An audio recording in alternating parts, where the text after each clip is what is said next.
bíblicamente. Un momento de conversación hablando acerca de la Biblia con la mente de nuestro Señor Jesucristo, que es algo que dice la palabra del Señor, que nosotros tenemos la mente de Cristo. El día miércoles pasado, empezamos el estudio acerca de la soberanía de Dios. Y el Señor, vamos hoy día a seguir con este estudio acerca de la soberanía de Dios, y vamos a comenzar este estudio hablando acerca de la soberanía de Dios con respecto a la salvación. Porque entendemos claramente lo que es la soberanía de Dios. Y hablábamos la semana pasada que la soberanía de Dios tiene que ver con el control que Dios tiene sobre todas las cosas, sobre todo lo que ha sido creado, sobre toda la creación, todo lo que el Señor ha tenido a nuestra disposición. Él tiene dominio y control sobre todas aquellas cosas. Pero en nuestra creencia como cristianos, muchas veces pensamos de que la salvación como que no depende mucho de Dios, como que la salvación, el poder que Cristo habite en el corazón del hombre, tiene que ver con que el hombre lo decida, que el hombre decida poder acercarse a Cristo. Si nosotros pensáramos de esa forma, tendríamos que decir de que entonces Dios no es tan soberano como decimos, porque si Dios tiene control de los mares, tiene control del viento, controla el sol, controla el día, controla la noche, controla tu vida, tu organismo, pero Dios no es capaz de controlar que el hombre le pueda decidirse por aceptar a Cristo en su corazón. Entonces quiere decir que dentro de esa soberanía ahí existe un espacio donde Dios no es soberano, donde el hombre es soberano sobre su decisión. Entonces, lo que vamos a abordar en esta hora, en esta noche, es respecto de quién depende la salvación. ¿Depende 100% del hombre o depende 100% de Dios? ¿Quién es el responsable de la salvación? Bajo el punto de vista de la soberanía de Dios. ¿Es Dios soberano sobre la salvación del hombre? ¿Dios tiene control? ¿Es todopoderoso? ¿O en la parte de la salvación Dios no tiene injerencia? Dios no puede afectar al hombre con respecto a la salvación. Entonces, como dice la lámina que tenemos ahí, ¿qué opciones tiene Dios para salvar al mundo? Y yo voy a mencionar 4 opciones. Una opción de Dios era salvar a todo el mundo. Y que mucha gente que efectivamente cree esto, que al final de cuentas, cuando todo esto se acabe, al final Dios igual va a salvar a todo el mundo, hombres pecadores, malvados, y finalmente Dios igual los va a salvar. Pero eso choca con algo, ¿cierto? Precisamente si Dios salvara a todo el mundo, quiere decir que en el atributo del amor de Dios podría hacerlo, porque Dios es amor, ¿cierto? Y eso es lo que nosotros conocemos, y yo creo que es la concepción que tiene todo el mundo, que si Dios es amor, tiene que salvarlo a todos. Pero, ¿qué pasaría con la justicia de Dios? Porque también Dios es justo. Y la palabra de Dios dice que no va a pasar por inocente al pecador. Entonces, ¿Dios puede ser solo amor y dejar de ser justo? La otra opción que Dios tiene es condenar a todo el mundo. Perfecto. Dios podría condenarlos a todos en su atributo de justicia, porque la palabra de Dios dice que por tanto todos pecaron y están todos destituidos de la gloria de Dios. Entonces eso cuadra perfectamente con un Dios justo. Pero ¿qué pasa con el amor de Dios? ¿Acaso Dios no es misericordioso? ¿Dónde queda ese atributo dentro de la soberanía de Dios? Dios podría salvar a todo el mundo, sería un Dios de amor, pero no sería un Dios de justicia. Dios podría condenar a todo el mundo y sería un Dios justo, pero ¿y dónde queda el amor? La otra posibilidad es ofrecer la salvación al que quiera aceptarlo. Y aquí entramos en los temas más difíciles de comprender. y que esta tercera opción es quizás la que es más aceptada, que Dios ofrece la salvación y el que quiera aceptarlo, gloria a Dios, y el que no quiera aceptarlo, bueno, tendrá que asumir las consecuencias. Y la cuarta opción es escoger a un grupo de hombres para ser salvos.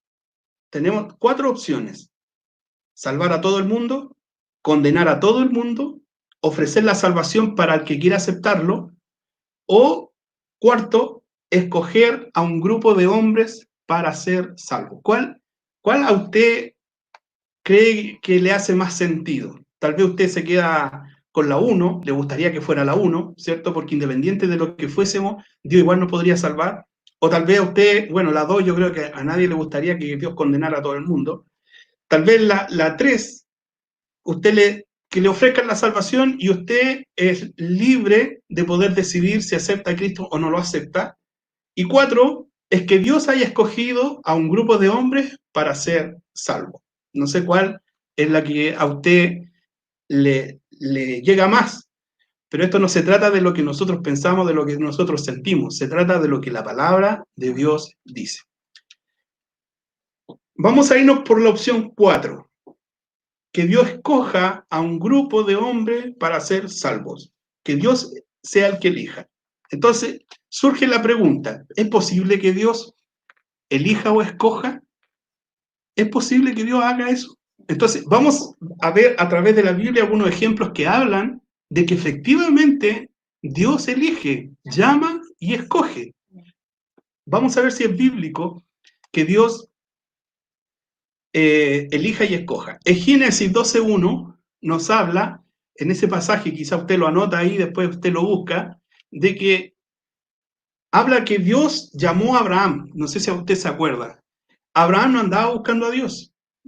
Abraham tenía otras creencias, sin embargo Dios le aparece y le dice, sal de tu tierra y de tu parentela. Es decir, Dios lo llamó. De hecho, si usted ve su Biblia, la Reina Valera sobre todo, capítulo 12, verso 1, arribita tiene un subtítulo y el subtítulo dice, Dios llama a Abraham. Así se subtitula ese capítulo, porque efectivamente Dios es el que tomó la iniciativa, llamó, escogió y pidió a Abraham que le siguiese. Deuteronomio 7:7 habla de que Israel, dice, Deuteronomio 7:7 dice, no por ser vosotros más que todos los pueblos os ha querido Jehová y os ha escogido, pues vosotros erais, atención, el más insignificante de todos los pueblos. Imagínense, si Dios escogió a Israel no era porque era el mejor pueblo, el más preparado, el de mayor estirpe, de una genealogía real, no. Precisamente por ser el más insignificante, dice Deuteronomio 7:7, que Dios escogió a Israel.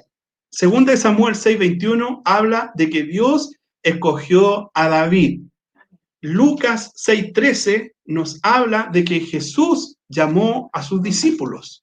Si usted lee los evangelios, va a encontrar de que cuando se le apareció a Leví, cuando se le apareció a distintos discípulos, él no les dijo, acéptenme, no les dijo, si ustedes me aceptan en su corazón, yo voy a habitar con ustedes, ustedes van a tener beneficios. No, Jesús no dijo eso. Jesús lo que dijo, síganme. Y dice la palabra del Señor que los que eran pescadores, dice que dejando al instante las redes, le siguieron.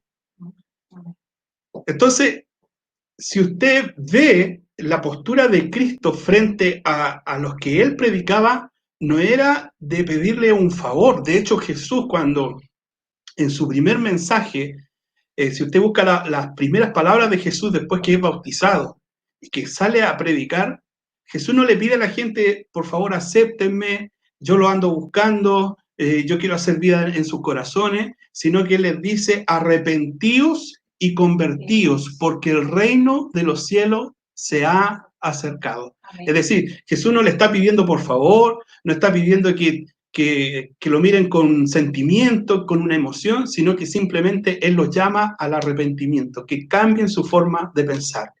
Y por último, Gálatas 1:15 habla acerca de Pablo. Pablo, cierto que Dios le sale al encuentro, Jesús le sale al encuentro, ¿cierto? No es que Pablo andaba buscando a Cristo. Al contrario, Pablo lo que quería era perseguir a los cristianos, quería matar a los cristianos. Él había pedido cartas para poder ir en contra de los cristianos, perseguirlos.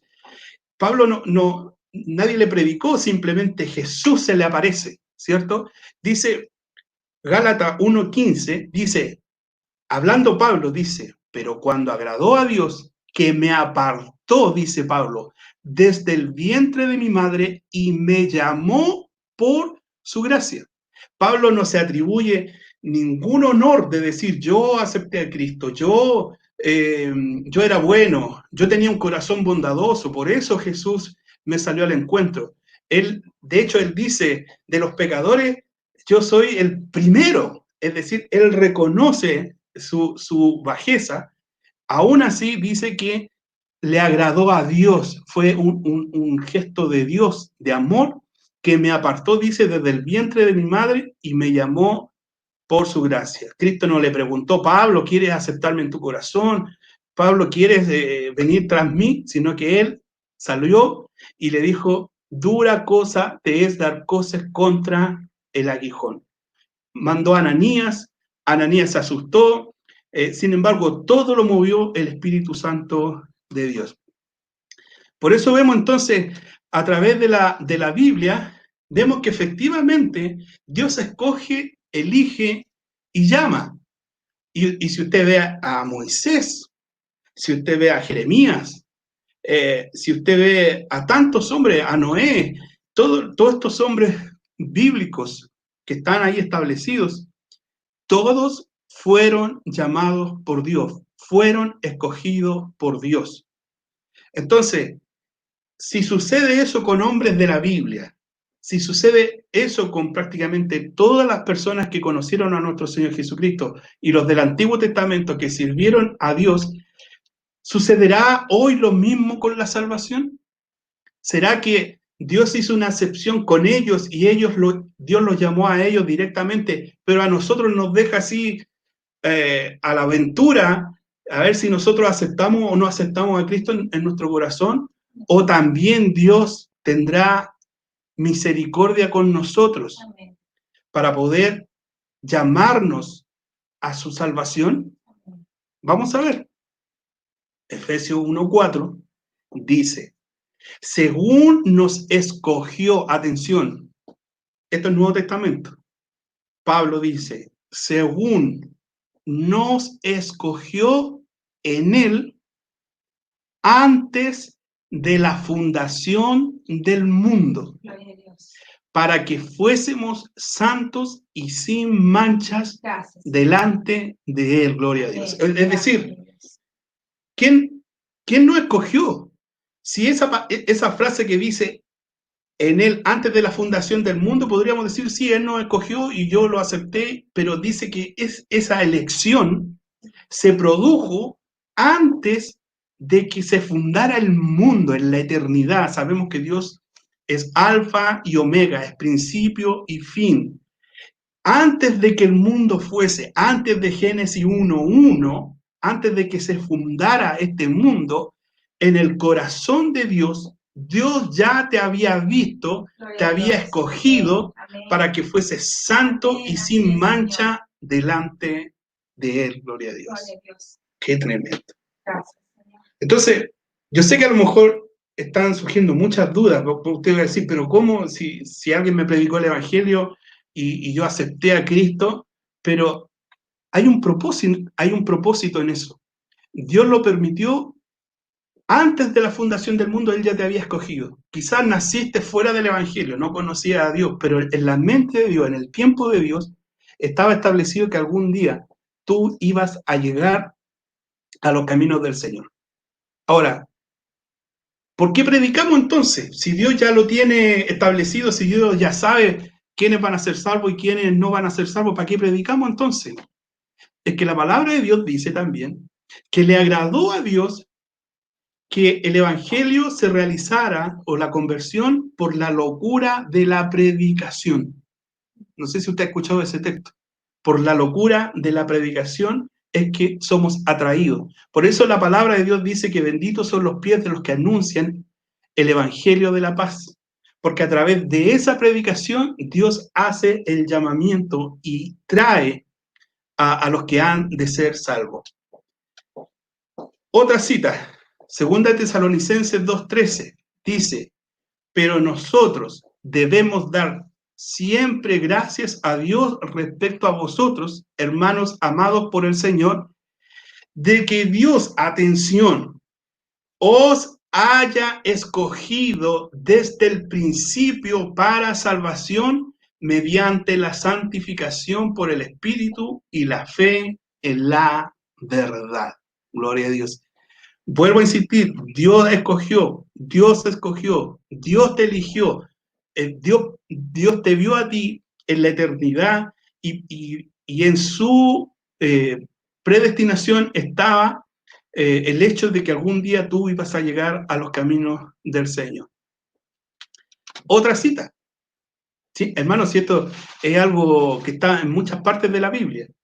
Primera de Pedro 2:9 dice: más vosotros, es un texto muy conocido, lo hemos dicho, pero quizás no le tomamos el peso a lo que está diciendo. Más vosotros sois linaje escogido, ponga atención, real sacerdocio, nación santa, mire, pueblo adquirido por Dios. Él nos adquirió, Él tomó la iniciativa, Él lo pensó, Él lo predestinó, Él lo tenía en la eternidad, antes de la fundación del mundo, para que anuncieseis las virtudes de ¿quién? De aquel que os llamó de las tinieblas a su luz admirable. ¿Quién te llamó? ¿Quién te escogió? ¿Cuándo te escogió? Antes de la fundación del mundo. ¿Quién te escogió? Dios el Padre. ¿De dónde te sacó? De las tinieblas a su luz admirable, para anunciar esas virtudes. Por eso la gloria es para Dios, que en su infinita misericordia Él nos escogió para salvación. Entonces podemos decir que efectivamente Dios es el que escoge y elige los que han de ser salvos. Un texto que no lo tengo acá, pero que usted lo puede anotar ahí, Hechos capítulo 2, verso 46 al 47, dice: y perseverando unánimes cada día en el templo y partiendo el pan en las casas, comían juntos con alegría y sencillez de corazón, alabando a Dios y teniendo favor con todo el pueblo. Atención. Y el Señor añadía cada día a la iglesia los que habían de ser salvos. ¿Quién lo añadía? Dios. ¿Por qué? Porque antes de la fundación del mundo, Dios ya lo había predestinado, lo había elegido, lo había escogido para salvación. Gloria a Dios. Ahora, ¿por qué Dios tiene que escoger entonces? ¿Por qué Dios tiene que elegir? ¿Por qué Dios tuvo que hacer una elección? Porque el hombre, dice la palabra del Señor, que está muerto y perdido. Romanos 3, 10, 12 y 18 y 23 dice, como está escrito, no hay justo, no hay ni aún uno, no hay quien entienda, no hay quien busque a Dios. Todos se desviaron, a una se hicieron inútiles. No hay quien haga lo bueno, no hay ni siquiera uno, no hay temor de Dios delante de sus ojos, por cuanto todos pecaron, y eso te incluye a ti, me incluye a mí, por cuanto todos pecaron, están destituidos de la gloria de Dios. ¿Usted ha pecado? Sí. Pues yo también. Por lo tanto, estábamos destituidos de la gloria de Dios, porque estábamos muertos en delitos y en pecado. Gloria a Dios. Una persona muerta no puede reaccionar. No puede reaccionar para volver a la vida. Quizás podemos estar vivos en lo físico, pero cuando el hombre está en pecado está muerto espiritualmente. Hay una relación con la, o algo que nosotros podemos tomar como ejemplo, con la resurrección de Lázaro. Lázaro representa al hombre pecador que está muerto, está en la tumba, muerto. Lázaro, por más que quiera, y de hecho no puede querer porque está muerto, pero si aún pudiera querer, él no puede salir por sí solo de la tumba porque está muerto. ¿Qué es lo que hace Jesús? Viene, entra a la tumba y Jesús es el único que puede decir, Lázaro, ven fuera. Es decir, la orden de resucitar, de volver a la vida, viene de parte de Dios. Por eso la imagen de Lázaro es una figura de lo que pasa con la salvación. Porque el hombre pecador, muerto y perdido, representa a Lázaro. Y la única forma de que ese hombre pueda volver a la vida es que Cristo lo llame a sus caminos, que Cristo haga una obra redentora en el corazón del hombre pecador. El hombre por sí solo no puede si está muerto. El único que puede dar vida es nuestro Señor Jesucristo a través de su voluntad eterna, antes de la fundación del mundo, que te eligió y te escogió para salvación. Entonces no había ni uno justo, nadie entendía, nadie quiere buscar a Dios, todos están desviados, somos inútiles, no hace lo bueno, no hay temor de Dios. Isaías 1:9 dice, si el Señor de los ejércitos celestiales no hubiera perdonado la vida de unos cuantos entre nosotros, habríamos sido exterminados como Sodoma y destruidos como Gomorra.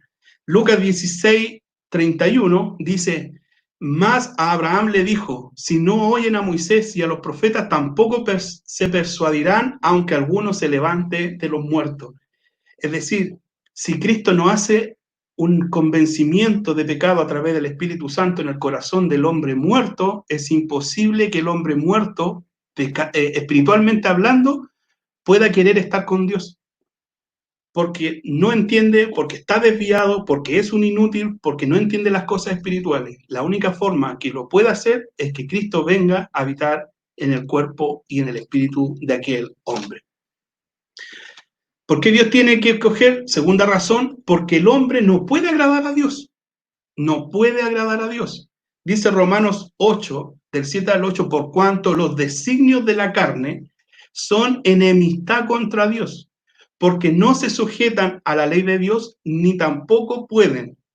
Y los que viven según la carne no pueden agradar a Dios. Y si Dios no está en el corazón del hombre, imposible agradar a Dios. Entonces, segunda razón por qué Dios tiene que escoger. Primero, vimos porque el hombre está muerto.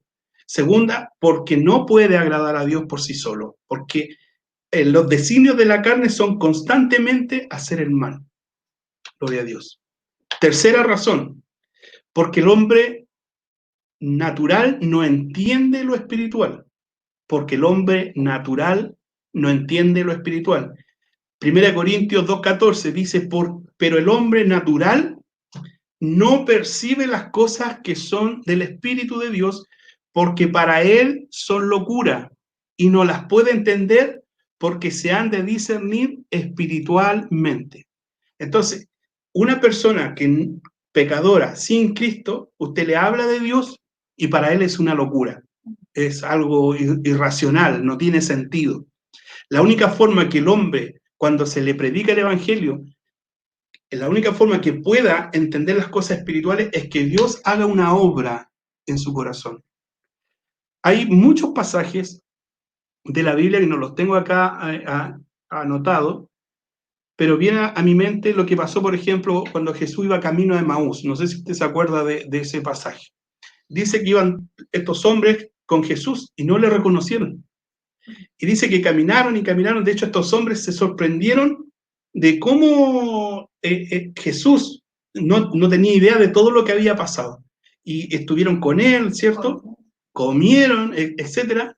Y dice, en una parte de la palabra, dice que Jesús le abrió el entendimiento. Jesús le abrió el entendimiento. Y entonces ellos dijeron, con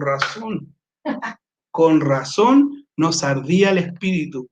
Pero si Cristo no le hubiese abierto el entendimiento, ellos no se hubiesen dado cuenta que era Cristo. Algo similar sucede con la salvación. Sí, el hombre, si Cristo no viene, dice la palabra de Dios, que el justo por la fe vivirá. Y dice que la fe es un don de Dios. Es decir, el poder creer es algo que incluso Dios te lo da para que tú puedas creer en Él. Cuarto, ¿por qué Dios tiene que escoger? Ya hemos visto tres. El cuarto, porque el hombre ama las tinieblas. Juan 3, 19, 20 dice, y esta es la condenación, que la luz vino al mundo y los hombres amaron más las tinieblas que la luz, porque sus obras eran malas. Porque todo aquel que hace lo malo aborrece la luz y no viene a la luz para que sus obras no sean reprendidas. Y este es el estado natural del hombre sin Cristo. El hombre sin Cristo no quiere venir a Dios. El hombre sin Cristo no quiere agradar al Padre. Lo que él quiere y ama son las tinieblas.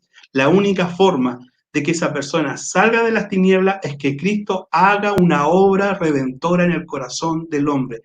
Es como, mire, es como el hijo pródigo. Dice que el hijo pródigo malgastó todos sus bienes. En un momento dice, y volviendo en sí. Es decir, ese momento de recapacitar, de la metanoia que se llama, del cambio de pensamiento, lo produce Jesús, el Espíritu Santo, a través de su poder. Entonces, ¿por qué Dios tiene que escoger? Porque el hombre no quiere ni puede acercarse a Dios. Gloria a Dios. ¿Vamos bien hasta ahí? Espero que sí. Seguimos. Entonces podemos decir que la salvación es un acto soberano de Dios.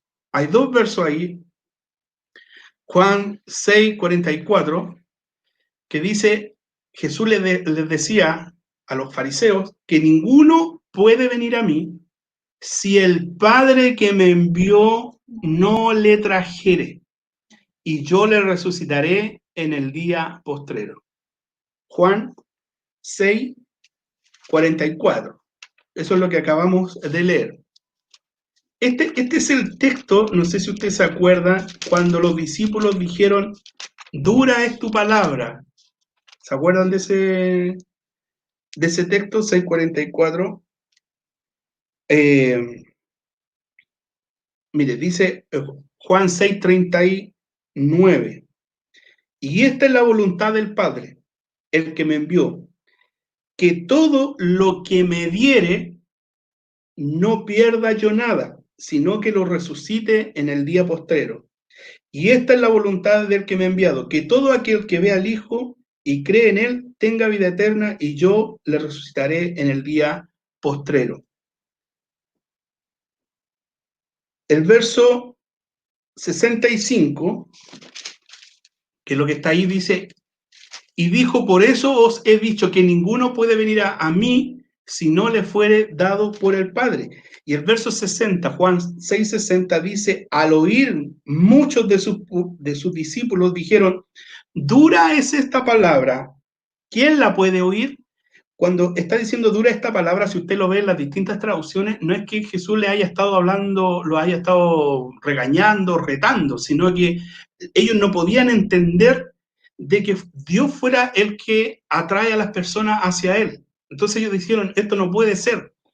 Dice que muchos después de esto abandonaron a Jesús, lo abandonaron porque ellos querían como ellos tener participación, un honor en decir, no, yo me acerco a Dios, mis obras son las que agradan a Dios. Pero Jesús le está diciendo, no es así, es Dios el que nadie puede venir al Padre si el Padre no lo atrae. Gloria a Dios. En Juan capítulo 17, cuando Jesús está orando por sus discípulos, él dice, todos los que tú me diste, todos están aquí, solamente se perdió el hijo de perdición. Entonces quiere decir que había un establecimiento de Dios en la eternidad de quienes iban a ser los escogidos del Padre.